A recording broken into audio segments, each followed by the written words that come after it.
पिछली क्लास में हमने क्या देखा था कि आवर्त था, ठीक है जी, और हम किसकी बात कर रहे थे, वर्ग की बात कर रहे थे।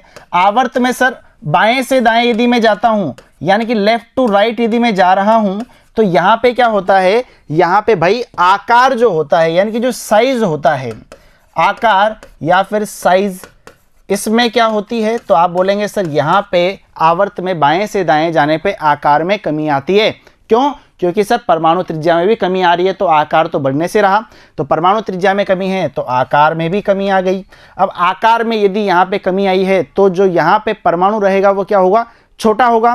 अब परमाणु छोटा है तो आप खुद देखो ना, यहाँ पे यदि मैं यहाँ पे नाभिक अंदर लेता हूँ, नाभिक यहाँ पर है, ठीक है। अब यदि आकार छोटा रहा तो जो आने वाला बाहर का इलेक्ट्रॉन है जो बाहर वाले कोश में है वो क्या करेगा, नाभिक के पास में आता रहेगा। अब नाभिक के पास में आ रहा है तो नाभिक क्या करेगा, उसको पकड़ के खींचेगा अपनी तरफ, अट्रैक्ट करेगा, आकर्षित करेगा, आकर्षण बल वहां पे बढ़ेगा। अब आकर्षण बल बढ़ा है तो Z इफेक्टिव भी बढ़ना ही है, ठीक है।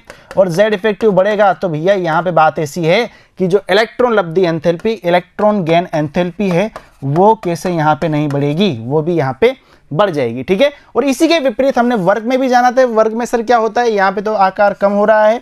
वर्ग की यदि हम बात करते हैं तो वर्ग में आकार क्या हो जाता है, यहाँ पे बढ़ने लग जाता है। वर्ग में यदि आकार बढ़ रहा है ऊपर से नीचे जाने पर तो वहां पे क्या होगा, Z इफेक्टिव का मान कम होने लग जाएगा। क्या इतनी बात क्लियर है? अब Z इफेक्टिव का मान यदि कम होने लग रहा है तो आपको पता है कि sir EGA, electron gain enthalpy, ये क्या हो जाएगी, ये भी यहां पे कम होने लग जाएगी। क्या इतनी बात क्लियर है? ठीक है। अब ये पूरी की पूरी बात क्लियर है तो मैं आगे बढ़ जाऊं भाई, है ना। यदि ये पूरी बात क्लियर है तो मैं आगे बढ़ जाता हूं और आज हम बात करेंगे इसकी उपयोग की। इलेक्ट्रॉन लब्धि एंथैल्पी के क्या उपयोग हैं। पहला उपयोग सभी को पता है सर, क्रियाशीलता की बात करने वाले हैं। बिल्कुल, क्रियाशीलता की मैं यहां पे बात करने वाला हूं, ठीक है।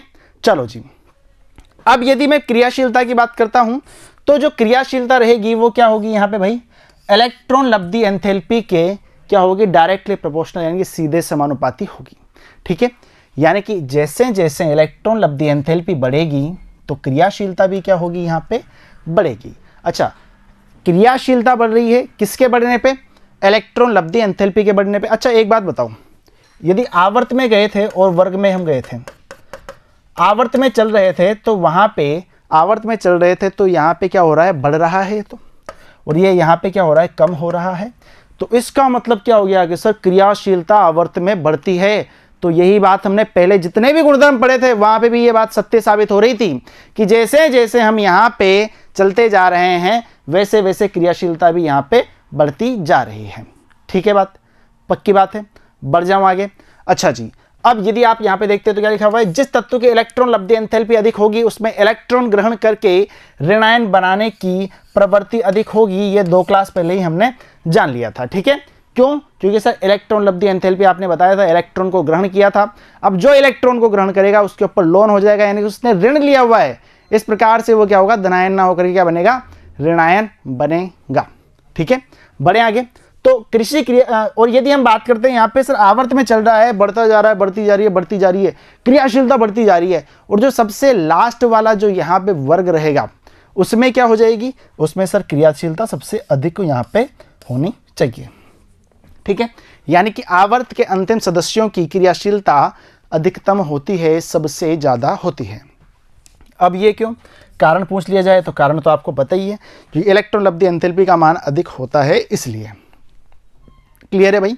ठीक है। अच्छा, वर्ग की हम बात कर रहे थे। वर्ग में ऊपर से नीचे चलने पर इलेक्ट्रॉन लब्धि एंथैल्पी का मान क्रमशः घटता रहता है।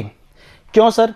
भाई कारण पहले ही बता दिया, ये देखो ना यहाँ पे, क्योंकि साइज बढ़ रहा है, जेड इफेक्टिव कम हो रहा है, तो ईजी का मान भी यहाँ पे कम होगा। ठीक है। अब यदि ये यहाँ पे ऊपर से नीचे जाने पे, वर्ग में ऊपर से नीचे जाने पे ईजीई का मान घट रहा है, तो भाई क्रियाशीलता जो रहेगी वो तो इसके सीधे समानुपाती होती है। तो क्रियाशीलता क्या हो जाएगी, क्रियाशीलता भी यहाँ पे घटने लग जाएगी, क्रियाशीलता भी यहाँ पे कम हो जाएगी। पक्की बात है। बढ़ जाए आगे। तो पहली चीज हमने क्या देखी, यहाँ पे क्रियाशीलता के बारे में देखा। क्रियाशीलता क्या थी कि सर जैसे जैसे यहाँ पे इलेक्ट्रॉन लब्धि एंथैल्पी का मान बढ़ेगा क्रियाशीलता भी बढ़ेगी। ठीक है। और क्रियाशीलता जो होगी, इलेक्ट्रॉन लब्धि जो एंथैल्पी होती है वो आकार की क्या होती है, यहाँ पे रेसिप्रोकल होती है। तो उसी प्रकार से यहाँ पे क्रियाशीलता भी रेसिप्रोकल होगी, यानी कि आकार यदि बढ़ रहा है तो क्रियाशीलता कम होगी। और यही बात हमें देखने को मिलती है कहाँ पे, वर्ग में। अच्छा जी, आगे बढ़ते हैं। अगला, बंध की प्रकृति ज्ञात करना। ये हम उपयोग पहले भी देख चुके हैं। बंध की प्रकृति कैसी है, ठीक है। पहले अपन ने बंधों की संख्या भी कहीं देखा होगा, ठीक है। चलो जी, बंध की प्रकृति की यदि हम बात करते हैं तो सर कौन सा बंध है, किस प्रकार का बंध है। बंध मैंने आपको पहले ही बता रखे हैं, ठीक है। दो बंधित परमाणु हैं, ए और बी। एक परमाणु कौन सा है, ए है। एक परमाणु कौन सा ले रखा है, मैंने बी ले रखा है। इनके मध्य बंध की प्रकृति आयनन एंथैल्पी और इलेक्ट्रॉन लब्धि एंथैल्पी के मानों के अंतर पर निर्भर करती है। यानी कि मुझे आयनन एंथैल्पी का मान, आई ई का मान भी पता होना चाहिए, और यहां पे ई जी ई का मान भी पता होना चाहिए। इनका जो अंतर रहेगा उस पे निर्भर करेगा कि जो यहां पे बंध है उसकी प्रकृति क्या है, ठीक है।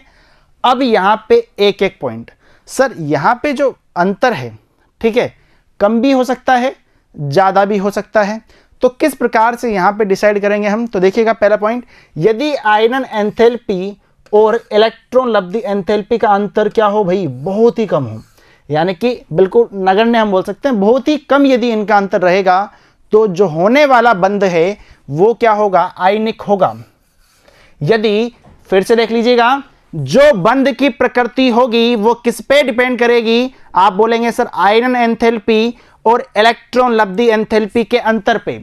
यदि अंतर बहुत ही ज्यादा कम है तो वहां पे क्या होगा, बंध जो होगा वो आयनिक होगा, ठीक है। इनकी ऊर्जा की पूर्ति जालक ऊर्जा, पहले भी यही काम आई थी, अब भी जालक ऊर्जा ही यहां पे साथ देगा। यानी कि इनकी ऊर्जा जो रहेगी उसकी पूर्ति कौन करेगी, जालक ऊर्जा करेगी। सर जालक ऊर्जा का यहां पे मान भी बता दीजिए। जालक ऊर्जा का मान 150 से 250 किलो कैलोरी पर मोल प्राप्त होता है, ठीक है।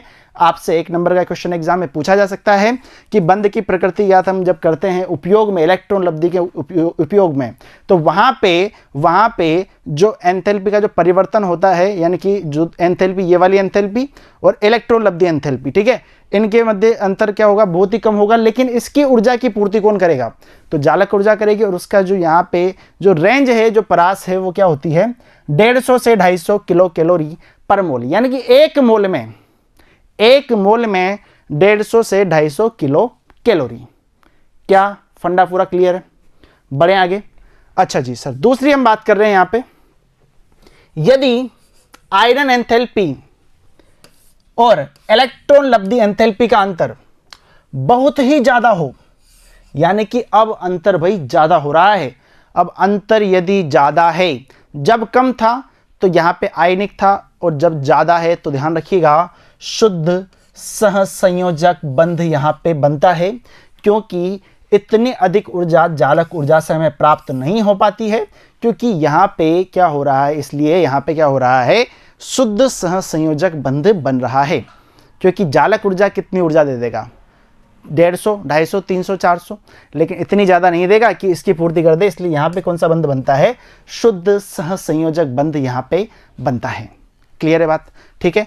तो आपको एक बात, छोटी सी बात ये ध्यान रख लो, ऐसे एग्जाम में तो आता नहीं है, ठीक है, बट फिर भी कंपटीशन की तैयारी करते हैं तो ध्यान दीजिएगा, सहसंयोजक गुण जो होता है वो आयरन एंथैल्पी और इलेक्ट्रॉन लब्धि एंथैल्पी के अंतर पर डिपेंड करता है, यानी कि उसके सीधा समानुपाती होता है, ठीक है। क्लियर है बात। तो यहाँ पे हमने पढ़ लिया क्या कि सर आपने उपयोग बता दिए। पहला उपयोग क्या है यहाँ पे, क्रियाशीलता, और दूसरा क्या है, बंध की प्रकृति, ठीक है जी।